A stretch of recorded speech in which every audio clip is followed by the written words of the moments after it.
बिस्मिल्लाहिर्रहमानिर्रहीम। Dear students, welcome to excellence online education biology class में खुशामदीद। बायोलॉजी में आज जो हमें टॉपिक स्टार्ट करना है जी, वो ह्यूमंस का स्टार्ट करेंगे। और ह्यूमंस में हम सबसे पहले ऑस्मो रेगुलेशन और एक्सक्रीशन के हवाले से बात करेंगे, और उसके बाद फिर आखिर में हम ह्यूमन की थर्मो रेगुलेशन देखेंगे। सो अब तक इस चैप्टर में आपने देखा कि होम्योस्टेसिस क्या होता है, उसके जो 3 एस्पेक्ट होते हैं, ऑस्मो रेगुलेशन, एक्सक्रीशन और थर्मो रेगुलेशन, इनको काफी डिटेल में पढ़ा।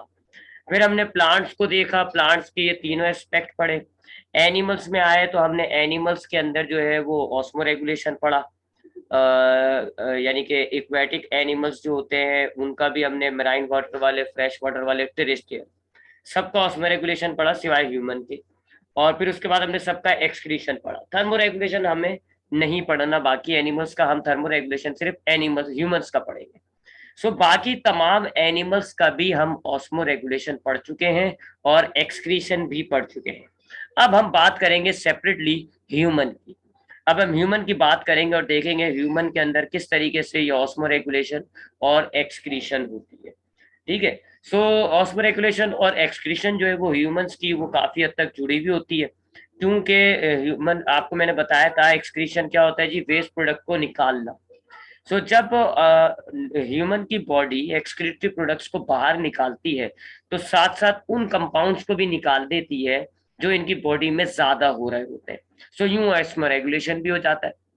ठीक है। तो जरा इसको रिपीट करें, छोटी सी बातों को जरा एक्सक्रीशन के हवाले से थोड़ी सी पहले रिपीट करनी होगी हमें। हमने पढ़ा है, वैसे तो हमने ये पढ़ा है टॉपिक एक्सक्रीशन जो है, इससे मुराद क्या होता है जी, रिमूवल ऑफ वेस्ट प्रोडक्ट। किसी भी मेटाबॉलिक रिएक्शन में जो फालतू चीजें तैयार होती हैं उनको आप वेस्ट प्रोडक्ट कहते हैं, और उन वेस्ट प्रोडक्ट को बाहर निकालना एक्सक्रीशन कहलाता है, रिमूवल ऑफ वेस्ट प्रोडक्ट।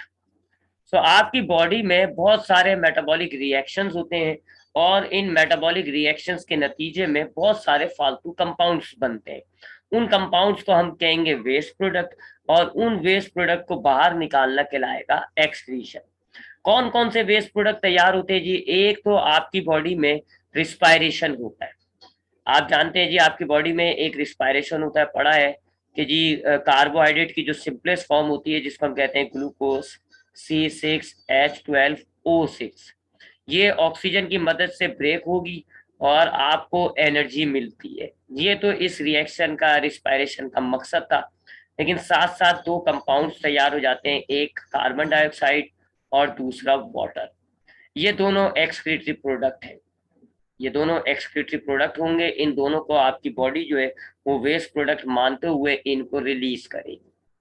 तो ये तो कार्बोहाइड्रेट की मेटाबॉलिज्म से आपको दो प्रोडक्ट मिलते हैं, एक कार्बन डाइऑक्साइड और दूसरा वाटर। उसके अलावा आपके फूड में जो दूसरा कंपोनेंट होता है वो लिपिड्स होती हैं जी। ठीक है जी, चर्बी जिसको आप कहते हो। इसकी जो सिंपलेस्ट फॉर्म होती है वो फैटी एसिड होता है।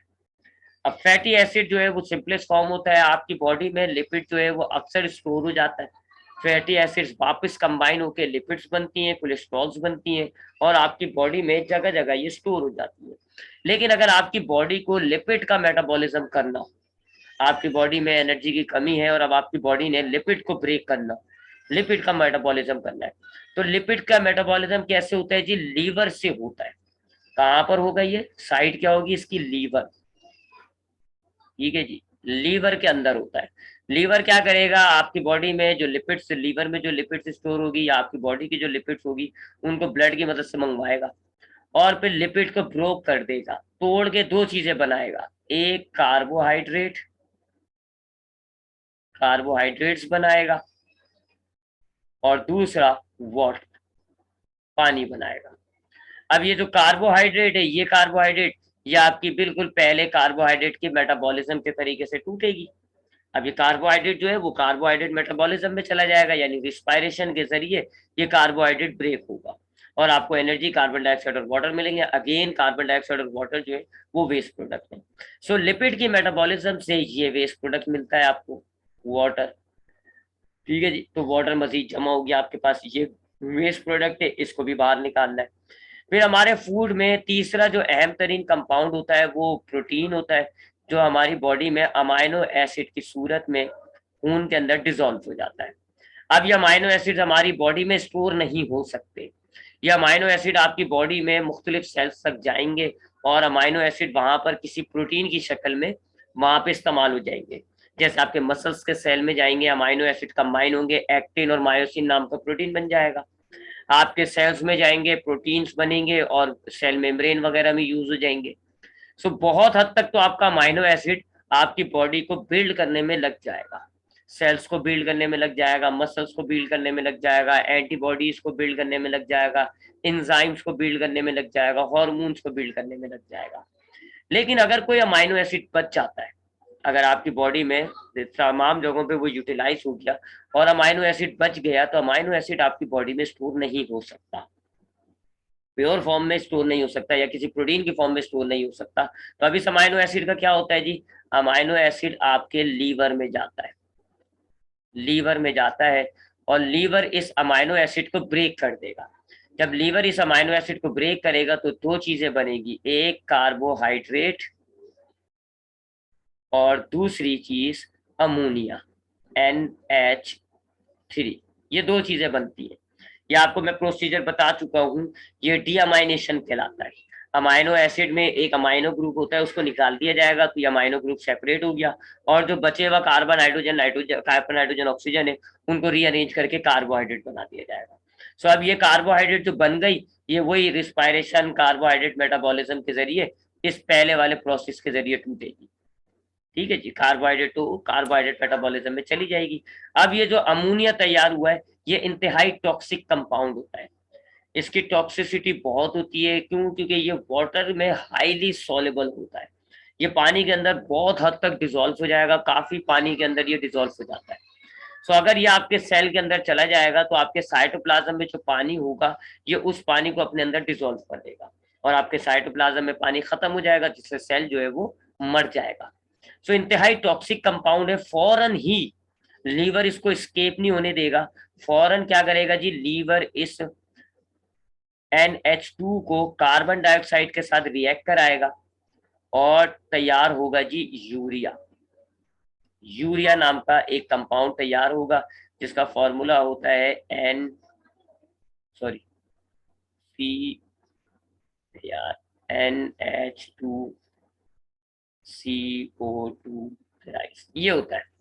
ठीक है जी, मैं इसका फॉर्मूला चेक कर लूँ एक दफा, शायद मैंने गलत लिखा है, लेट मी चेक अगेन। ठीक है, क्या शायद कार्बन डाइऑक्साइड पहले होती है।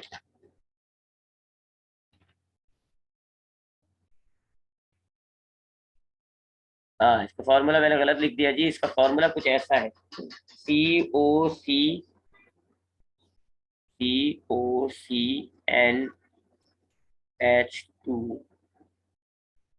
ठीक है जी, ये बस आप देख रहे हो, कार्बन और ये जो कार्बन डाइऑक्साइड है और अमोनिया ये मिक्स हो गया और मिक्स होके क्या बन रहा है, COCNH2 फिर होल ब्रैकेट 2।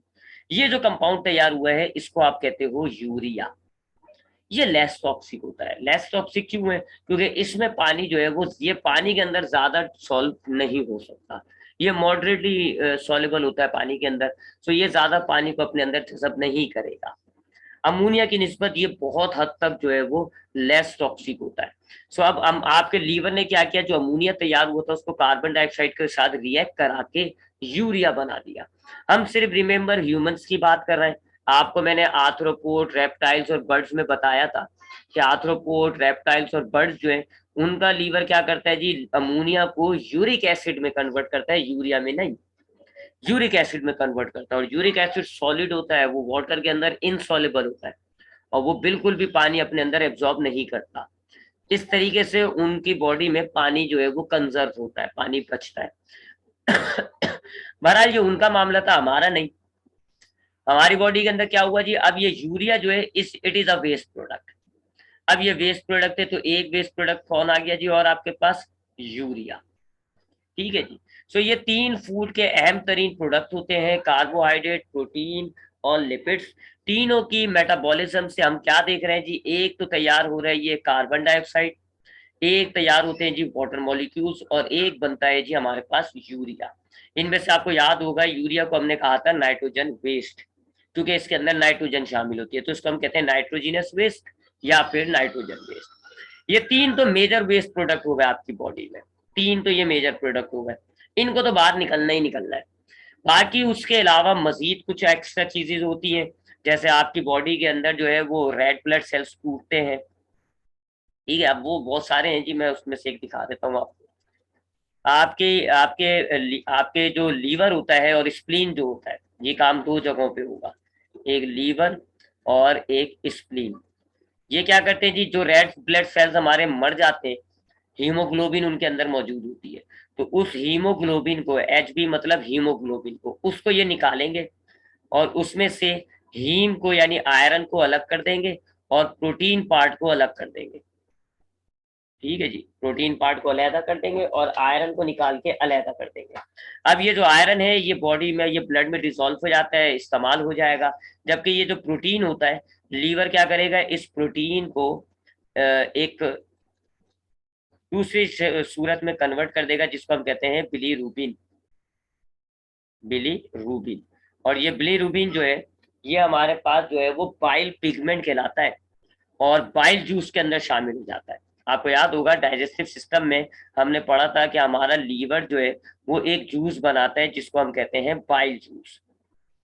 बाइल जूस, ठीक है जी। बाइल जूस के अंदर क्या क्या चीजें होती हैं जी, एक तो होते हैं जी बाइल जूस के अंदर बाइल सॉल्ट्स, ये होते हैं, जैसे कि सोडियम बाइकार्बोनेट, इस तरह के बाइल सॉल्ट्स होते हैं। और ये बाइल सॉल्ट्स जो हैं ये डाइजेस्टिव सिस्टम में यूटिलाइज होते हैं, और जो फैट के बड़े बड़े टुकड़े होते हैं उनको तोड़ के उनको छोटे छोटे टुकड़ों में कन्वर्ट कर देता है।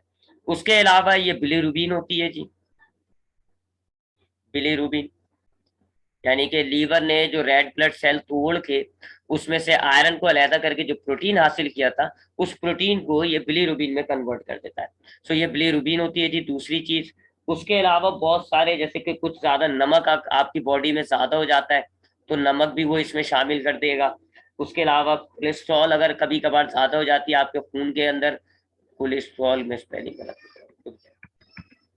कोलेस्ट्रॉल जो है आपके खून के अंदर ज्यादा हो जाता है, तो लीवर जो है उस कोलेस्ट्रॉल को थोड़ा सा रोक कर अपने इस बाइल जूस में डाल देगा, ठीक है जी। इस बाइल जूस में डाल देगा कोलेस्ट्रॉल, ये सॉल्ट्स हो गए, कोलेस्ट्रॉल हो गए।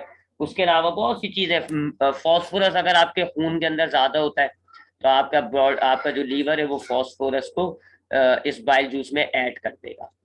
तो ये होता है पूरा बाइल जूस। इसमें से ये बाइल सॉल्ट्स कहलाते हैं, इसको हम बाइल पिगमेंट्स भी कहते हैं, बाइल पिगमेंट्स। तो एक्चुअल में देखा जाए तो बाइल जूस जो है वो एक एक्सक्रीटरी प्रोडक्ट हुआ, एक चीज काम की है बस उसमें, बाइल सॉल्ट्स, जो कि डाइजेशन में इस्तेमाल हो जाती है। नहीं तो बाइल जूस ने अपने अंदर जो इतने सारे मेटाबॉलिक रिएक्शंस करे, जैसे कि आयरन को तोड़, इसको हीमोग्लोबिन को तोड़ा तो जो वेस्ट तैयार हुआ, इसी तरह और दूसरे जो, वो अभी मैं आपको लीवर की काम बताऊंगा मजीद डिटेल में, तो वो मुख्तलिफ जो काम करके अपने अंदर जो मुख्तलिफ वेस्ट बनाएगा, बहुत सारे सॉल्ट्स को वो स्टोर कर लेगा अपने अंदर, फालतू कोलेस्ट्रॉल्स को स्टोर कर लेगा, फॉस्फोरस को स्टोर करेगा। सो अब इन सब चीजों को निकालेगा कैसे? सो ये एक जूस बना देता है, जिसको आप कहते हो बाइल जूस, उसमें ये सारी चीजें डाल देता है।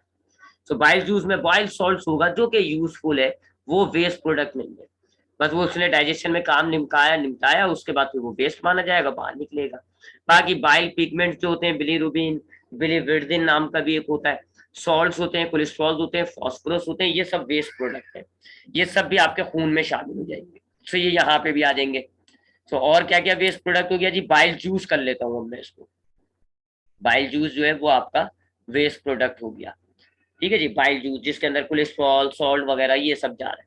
उसके अलावा अक्सर आप खाने में नमक वगैरह ज्यादा खा लेते हैं, तो कुछ सॉल्ट्स जो हैं वो भी एक्सेस हो जाती है आपकी बॉडी में, तो वो भी आपके खून में शामिल हो जाएगी, वो भी वेस्ट प्रोडक्ट है, ठीक है जी।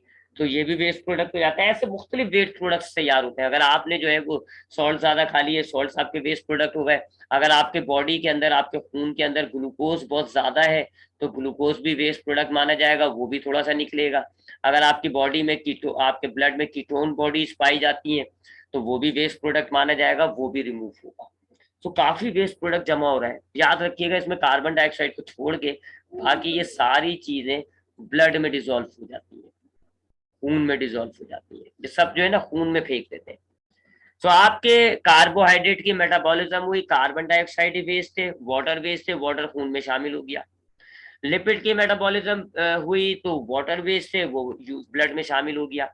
अमाइनो एसिड की जब मेटाबॉलिज्म हुई तो पहले अमोनिया तैयार होता है, फिर यूरिया तैयार होता है, यूरिया भी ब्लड में शामिल हो गया। इसी तरह लीवर जो है और बहुत सारे मेटाबॉलिक रिएक्शंस करता है, जैसे कि हीमोग्लोबिन को तोड़ के एक पिगमेंट बनाता है जिसको हम कहते हैं बिलीरुबिन, ये भी वेस्ट प्रोडक्ट है। ये भी जो है वो ब्लड में शामिल, पहले बाइल जूस में शामिल हो जाएगा।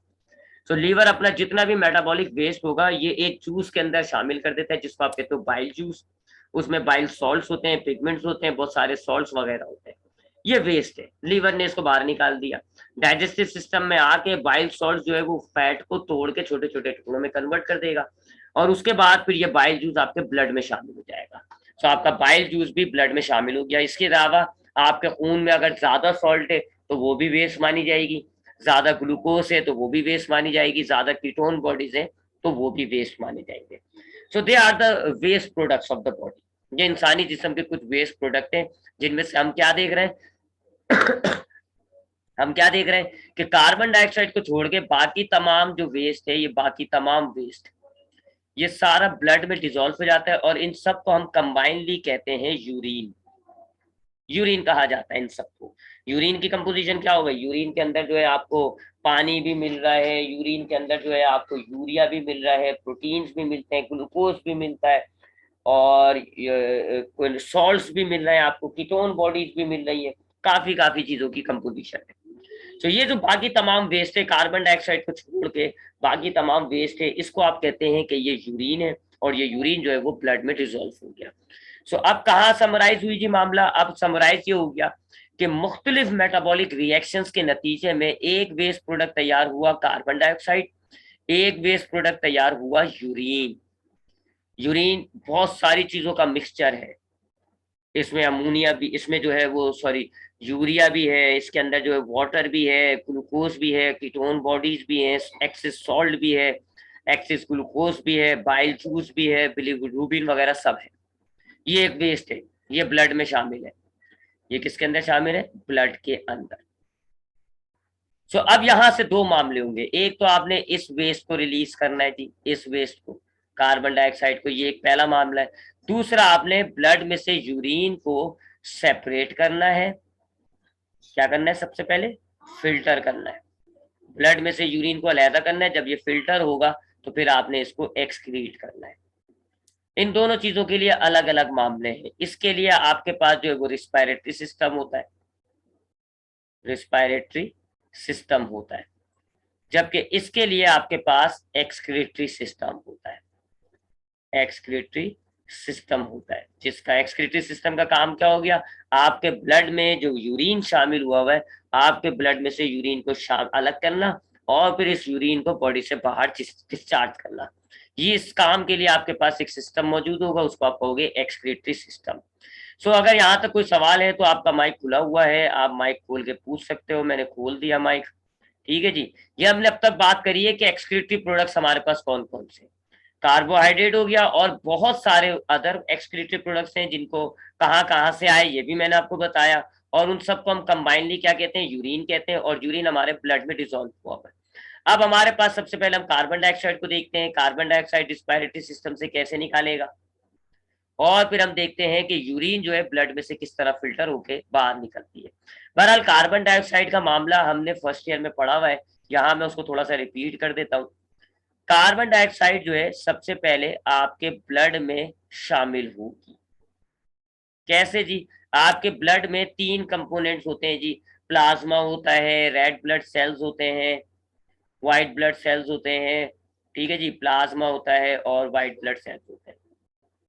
रेड ब्लड सेल में कार्बन डाइऑक्साइड डिसॉल्व होगी जी, ज्यादातर मामला जो है वो रेड ब्लड सेल के साथ होगा।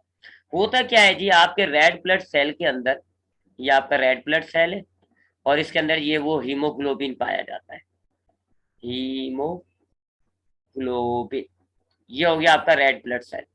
थोड़ी बहुत कार्बन डाइऑक्साइड, तकरीबन 5% के करीब जो कार्बन डाइऑक्साइड है वो आपके हीमोग्लोबिन के साथ अटैच हो जाएगी, हीमोग्लोबिन के साथ अटैच हो जाएगी, और फिर ये हीमोग्लोबिन जहां जहां जाएगा कार्बन डाइऑक्साइड वहां जाएगी, और जब लंग्स में जाएगी तो ये जो है हीमोग्लोबिन से अलग होके लंग्स के अंदर एयर में चली जाएगी और फिर एयर उसको बाहर निकाल देगा। तो 5% के करीब जो कार्बन डाइऑक्साइड है वो आपकी किस में, हीमोग्लोबिन के साथ ऐड हो जाएगी, हीमोग्लोबिन के साथ जुड़ जाएगी। ठीक है जी, कार्बामाइनो हीमोग्लोबिन कहा जाता है फिर उस कंपाउंड को, जो इन दोनों को मिलाने से बनेगा उसको आप कहोगे कार्बामाइनो हीमोग्लोबिन। सो इस तरह जो है जहां पर ये रेड ब्लड सेल खून के साथ ट्रेवल करते हुए लंग्स तक जाएगा, जब लंग्स तक जाएगा ना तो फिर कार्बन डाइऑक्साइड हीमोग्लोबिन से अलग होगी और एयर के अंदर डिफ्यूज हो जाएगी, फिर उस एयर को आप बाहर निकाल देते हो। जबकि तकरीबन 70% के करीब जो कार्बन डाइऑक्साइड है वो कैसे ट्रांसपोर्ट होती है जी, वो होती है जी थ्रू वाटर, पानी के जरिए, थ्रू वाटर। कैसे जी, वो मैं आपको बताता हूँ। आपके रेड ब्लड सेल्स के अंदर जो है पानी मौजूद होता है, वाटर मौजूद होता है। इस रेड ब्लड सेल में आपके पास क्या होगा जी, पानी मौजूद होगा। अब कार्बन डाइऑक्साइड उस रेड ब्लड सेल के अंदर जो पानी मौजूद होता है उसके साथ कंबाइन हो जाती है, उसके साथ कंबाइन हो जाती है और कंबाइन होके बनाती है जी एक एसिड जिसको हम कहते हैं कार्बोनिक एसिड H2CO3। ठीक है जी, तो आपके कार्बन डाइऑक्साइड ने क्या किया, जो 70% के करीब कार्बन डाइऑक्साइड है वो आपके हीमोग्लोबिन, आपके जो रेड ब्लड सेल में पानी है उसके साथ कंबाइन हुआ और ये बन गया एक कंपाउंड जिसको आप कहते हो कार्बोनिक एसिड।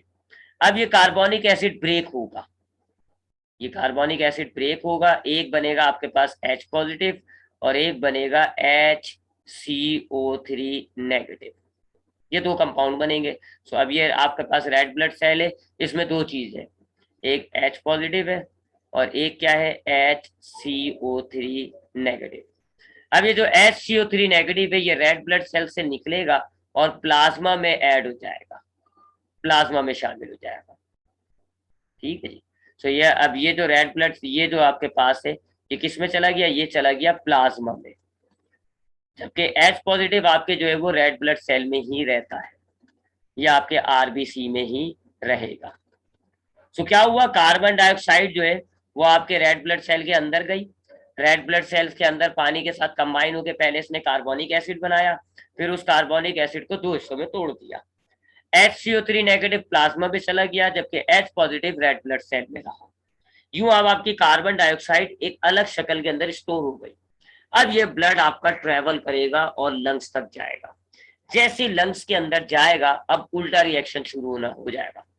जैसे ही आपके लंग्स में आ जाएगा ना ये ब्लड आपका लंग्स के अंदर कैरी हो गया, सो अब उल्टा काम होगा जी, क्या होगा जी, ये रेड ब्लड सेल है, ये प्लाज्मा है।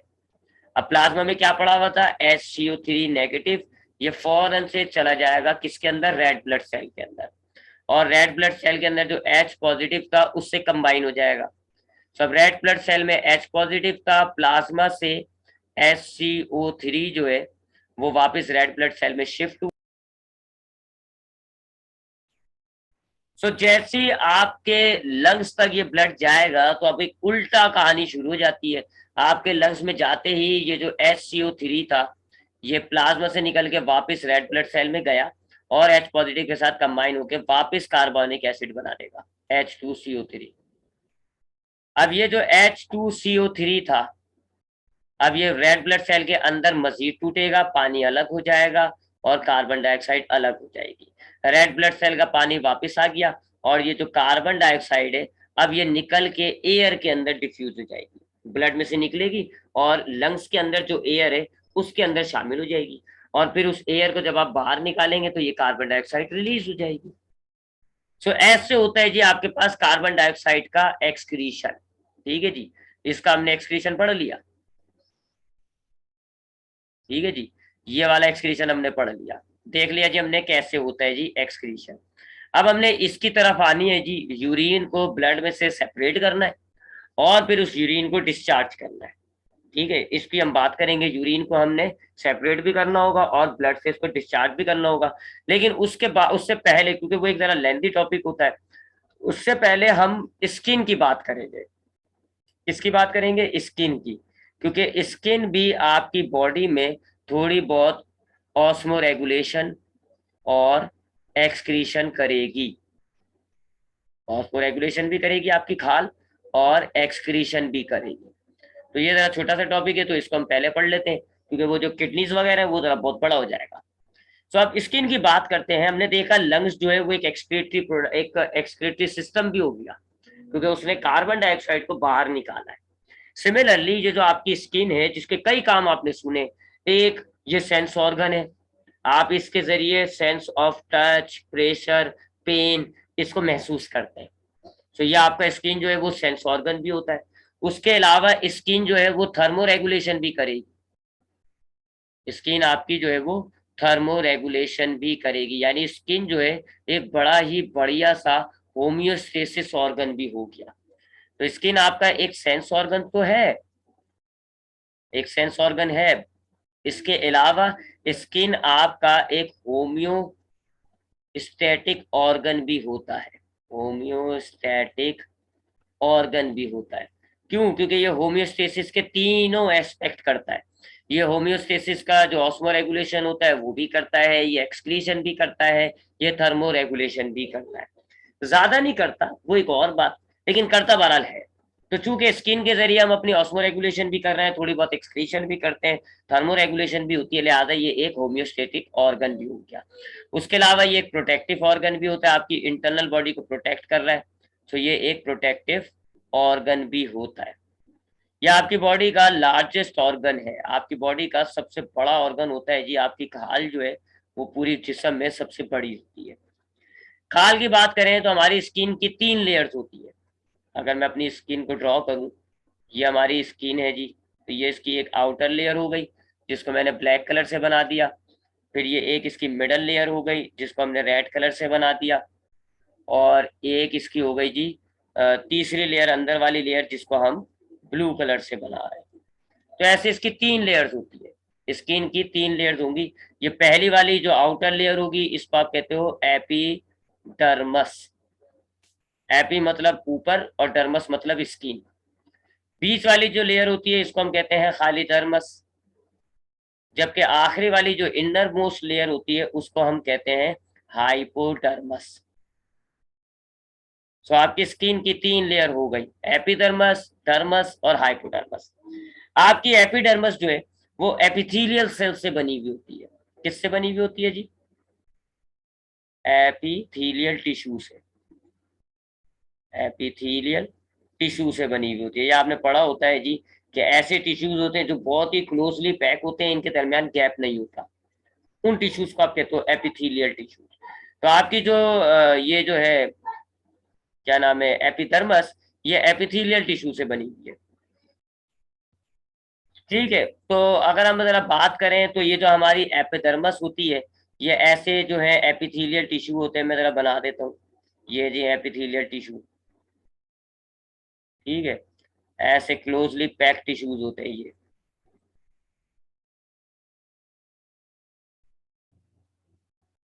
और काफी लेयर्स होती हैं। ठीक है जी, ऐसे काफी लेयर्स होती है।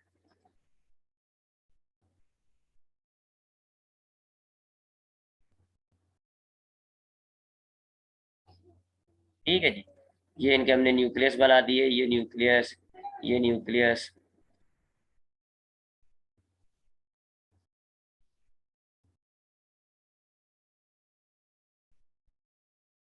ठीक है जी। सो आपकी जो एपिडर्मस होती है, जो आउटर लेयर है आपकी, आउटर लेयर जो है स्किन की, वो बनी हुई एपिथेलियल टिश्यू से। एपिथेलियल टिश्यू रेक्टेंगुलर टाइप के सेल्स होते हैं, काफी क्लोजली पैक होते हैं, इनके बीच में गैप नहीं होता। अगर हम डर्मस की बात करें तो ये बड़ी काम की लेयर होती है। डर्मस के अंदर जो है आपको जो है, डर्मस के अंदर आपको जो है ब्लड कैपिलरीज भी मिलेंगी। तो डर्मस कंटेन ब्लड वेसल्स भी मिलेंगी आपको इसके अंदर, यानी खून की नसें भी होती हैं। उसके अलावा जो रिसेप्टर सेल्स होते हैं, जिनके जरिए आपकी स्किन जो है वो एक सेंस ऑर्गन बनेगी, तो वो रिसेप्टर सेल्स भी आपको डर्मस में मिलेंगे। उसके अलावा स्वेट ग्लैंड्स होते हैं जो हमारी बॉडी में पसीना बनाते हैं, खारिज करते हैं, वो भी यहीं पर होते हैं। उसके अलावा सेबेशियस ग्लैंड भी यहीं पर होते हैं जो ऑयल प्रोड्यूस करते हैं। ठीक है जी, सेबेशियस ग्लैंड्स भी यहीं पर मौजूद होते हैं। फिर जो हमारे स्किन पे बाल होते हैं वो भी यहीं से ओरिजिनेट हो रहे होते हैं। हेयर्स जो है वो यहीं से निकल रहे होते हैं। तो काफी काम की लेयर है डर्मस। इसमें आपको ब्लड वेसल्स भी मिलती हैं, रिसेप्टर सेल्स भी मिलते हैं, ग्लैंड्स भी मिलते हैं और हेयर्स भी मिलते हैं।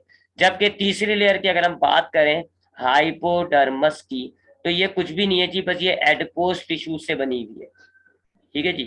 ये कंटेन, इसके अंदर क्या मौजूद है, खाली एक ही किस्म के टिश्यू हैं जिनको हम कहते हैं एडिपोज टिश्यू। और एडिपोज टिश्यू क्या होते हैं, वो टिश्यू जिन्होंने अपने अंदर फैट स्टोर की हुई होती है। खास किस्म के टिश्यू होते हैं जिन्होंने अपने अंदर सिर्फ फैट स्टोर किया हुआ होता है, तो एडिपोज टिश्यू को आप फैट टिश्यू भी कह सकते हो। ठीक है, तो चर्बी की लेयर है एक लिहाज से। ये जो हाइपोडर्मस है ये क्या है, ये चर्बी की एक लेयर है बस। ये पूरी फैट मौजूद है, जिसमें हम एपिड, इसको हम कहते हैं एडिपोज टिश्यू, जिनमें फैट स्टोर है। तो एक लिहाज से भाई ये सिर्फ चर्बी चर्बी से बनी हुई है। तो कुछ लोग हाइपोडर्मस को लेयर नहीं मानते, कुछ कहते हैं जी हाइपोडर्मस कोई लेयर थोड़ी है, ये तो बस टिश्यू की लेयर बनी हुई है, वो फैट की लेयर बनी हुई है। बहरहाल अब आते हैं जी ऑस्मो रेगुलेशन, एक्सक्रीशन वगैरह कैसे होती है, इसकी बात करें अगर हम। सो ऑस्मो रेगुलेशन कैसे होती है जी, कहाँ है पॉइंट था। हाँ, आपके पास यहाँ पर हेयर सेल्स मौजूद, ये सेबेसियो ग्लैंड होते हैं, ये होते हैं जी स्वेट ग्लैंड। ये एक स्वेट ग्लैंड हो गया, ये एक स्वेट ग्लैंड हो गया। अब याद रखिएगा, मैं स्किन सेंस ऑर्गन है, मैं इस पर बात नहीं कर रहा, क्योंकि यहाँ हमारा सेंस ऑर्गन के टॉपिक पे इसको थोड़ी पढ़ना है, हम सिर्फ इस पर बात करेंगे, होम्योस्टेसिस पर। तो यहाँ हम सिर्फ स्वेट ग्लैंड्स पर बात करेंगे, ये नीचे जो है ये ब्लड वेसल्स रिसेप्टर्स नहीं, सिर्फ हम स्वेट ग्लैंड्स को देखेंगे। सो आपके टर्मस में स्वेट ग्लैंड्स हैं। स्वेट ग्लैंड्स क्या होते हैं, वो ग्लैंड्स जो पानी, नमक वाला पानी, यानी पानी के अंदर कुछ एक्सेस सॉल्ट्स को मिला के बनाते हैं, स्वेट बनाते हैं, ये स्वेट होता है। पसीना जिसको आप कहते हो, स्वेट बनाते हैं। स्वेट ग्लैंड्स क्या है जी, ऐसे ग्लैंड्स जो स्वेट बनाते हैं, पसीना बनाते हैं। और पसीना क्या होता है जी, पानी प्लस उसके अंदर जो कुछ फालतू सॉल्ट्स होते हैं आपकी बॉडी में, वो आगे इधर डिजोल्व हो जाते हैं, स्टोर हो जाते हैं। तो फालतू सॉल्ट प्लस पानी, ये बन गया स्वेट। अब ये जो स्वेटिंग ग्लैंड होते हैं, ये आपके एक ऐसे नाली से, पूरी एक केनाल सी होती है इससे जुड़ी हुई, जहां तक एक पूरा सुराग होता है और एपिडर्मिस से बाहर आ रहे होते हैं। इस सुराग में बाल लगा हुआ होता है। इस सुराग में क्या होगा जी, ऐसे हेयर फिट हुआ हुआ होता है, ताकि ये सुराग जो है बाहर से कोई चीज अंदर ना आ सके। ठीक है, तो स्वेट ग्लैंड ने एपिडर्मिस को चीरते हुए एक रास्ता बनाया हुआ है, और उस रास्ते में बाल डल गया, ताकि बाल जो है वो आपके बाहर से कोई चीज को अंदर ना आने दे। कुछ ऐसे भी होते हैं जी, जहाँ पे आपके पास ये रास्ता होगा, एक पूरी डक्ट जारी होगी जी स्वेट ग्लैंड से, लेकिन उसमें कोई बाल नहीं होगा। बगैर हेयर वाले भी पोर्स हो सकते हैं, और हेयर वाले भी पोर हो सकते हैं। तो आपकी एपिडर्मस में कुछ छोटे छोटे सुराग हो जाएंगे, जो किससे कनेक्ट हुए हैं, डर्मस से। अब जब भी आपको गर्मी लगेगी, पसीना आएगा, तो क्या होगा जी, यही स्वेट जो है आपका यहाँ डिस्चार्ज हो जाएगा। यहाँ आपका जो है वो स्वेट आ गया, ये क्या है, ये स्वेट निकल गया, स्वेट निकल जाता है। ये इसका फंक्शन है। जब भी हमें गर्मी लगेगी या जरूरत होगी, जब भी जरूरत होगी, आपका डर्मस जो है, आपका जो स्वेट ग्लैंड है, वो पसीना बाहर निकाल देगा। इस दौरान इस पसीने को बाहर निकालने में यकीन माने ये तीनों काम हुए, तीनों काम हुए। देखिए ऑस्मो रेगुलेशन कैसे हुआ, ये कैसे हुआ ऑस्मो रेगुलेशन, मैंने आपको बताया, जब आपकी बॉडी में सॉल्ट ज्यादा हो जाता है, तो फिर सॉल्ट जो है वो कुछ सॉल्ट आपके ब्लड में से इन स्वेट ग्लैंड में आ जाएगा, स्टोर हो जाएगा। ठीक है जी, क्योंकि यहाँ पे तो ब्लड कैपिलरीज है ना, तो ब्लड कैपिलरीज में से खून दौड़ रहा है, तो अब उस खून में कुछ अगर सॉल्ट ज्यादा होंगे, तो वो स्वेट ग्लैंड के अंदर चले जाएंगे। ये सॉल्ट एक्सेस सॉल्ट है। अब इसको अगर आपने लेवल मेंटेन करना है, क्या करोगे, इसको रिमूव कर दोगे। सो आपका ऑस्मो रेगुलेशन कर रहा है ना स्किन, आपकी बॉडी में सॉल्ट का लेवल बढ़ गया था, आपकी स्किन पसीना खारिज करके क्या कर रही है, उस बढ़े हुए लेवल को कम कर रही है, जिसको आप ऑस्मो रेगुलेशन कहते हो। सो ऑस्मो रेगुलेशन हो रही है, फालतू पानी भी निकल रहा है जी, पानी का भी लेवल मेंटेन हो रहा है और सॉल्ट का भी लेवल मेंटेन हो रहा है, तो ऑस्मो रेगुलेशन हो गई। फिर एक्सक्रीशन क्यों है जी, क्योंकि ये जो पानी बाहर निकाला जा रहा है, ये जो सॉल्ट बाहर निकाला जा रहा है, ये वेस्ट है, ये बेकार चीजें हैं, इनको बॉडी से बाहर रिमूव किया जा रहा है, स्किन रिमूव कर रही है, लिहाजा ये एक्सक्रीशन भी हो गया। जबकि थर्मो रेगुलेशन में आपको, जब हम इंसान का थर्मो रेगुलेशन पढ़ेंगे, तब मैं आपको बताऊंगा कि ये स्वेटिंग जो है किस तरीके से हमारी बॉडी के टेम्परेचर को कंट्रोल कर रही है। सो कहने को आपकी स्किन ने बस एक मामूली सा काम किया है, सिर्फ स्वेटिंग की है, स्वेट ग्लैंड ने पसीना बनाया और उसको निकाला। लेकिन इसके पीछे की अगर आप कहानी देखो, तो जो ब्लड वेसल्स में से ब्लड जा रहा था, उसमें से एक्सेस वाटर और एक्सेस सॉल्ट आपके स्वेट ग्लैंड में आ गया, और वही बन गया पसीना, और वही बाहर निकल गया। सो आपने एक्सेस चीजें निकाली हैं, फालतू चीजें निकाली हैं, सो ये एक्सक्रीशन हो गया। और इनको निकालने से आपके खून के अंदर पानी और नमक का लेवल कम होके मेंटेन हो रहा है, सो ये ऑस्मो रेगुलेशन भी हो गई। सो इस तरीके से ये ऑस्मो रेगुलेशन कर रहा है। ठीक है, तो स्किन को हम कह सकते हैं कि ये एक होम्योस्टेटिक ऑर्गन हो गया, क्योंकि इसने जो है वो एक्सेस सॉल्ट भी निकाला, पानी भी निकाला, एक्सक्रीशन भी कर दिया। थर्मो रेगुलेशन की हम बाद में बात करेंगे।